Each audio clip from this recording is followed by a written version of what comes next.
On to other news. A man in New Zealand has been sentenced to 21 months in prison today for sharing live videos of the mass shootings at two mosques in Christchurch on March 15th.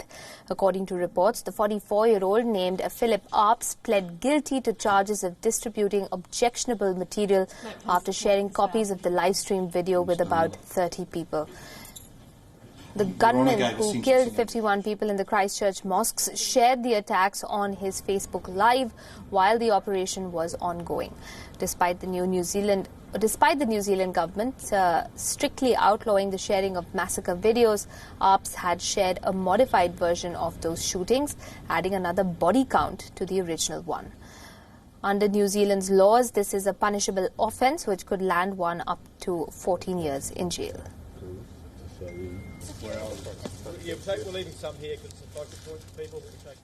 In 2016, Arps was charged with offensive behaviour for delivering the head of a butchered pig to the Al Noor Mosque, which was an attack site on March 15th. A self-proclaimed white supremacist, Arps was also charged with $543 in fines.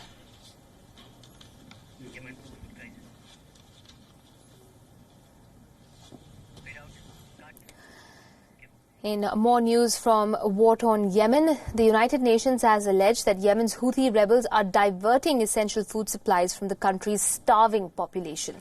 At a Security Council meeting, Executive Director of the World Food Programme, David Beasley, said that the agency has found serious evidence of mismanagement of Yemen's food aid. We are now feeding over 10 million people per month. But as the head of the World Food Program, I cannot assure you that all the assistance is going to those who need it most. Why? Because we are not allowed to operate independently. And because aid is being diverted for profit and or other purposes. The bottom line is this: food is being taken from the mouths of hungry little girls and little boys who need it just to survive. Beasley added that the Houthis, who control large parts of territory in the country, had finally agreed to a registration and biometric identification procedure for beneficiaries of the food program. But he added that there were roadblocks in implementing that system. The special envoy of the Secretary General for Yemen, that is Martin Griffiths, also spoke at this meeting and called for an urgent need to solve the crisis in Yemen.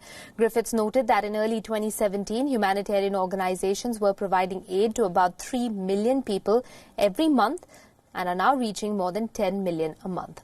However, this remains only a temporary solution to Yemen's humanitarian crisis.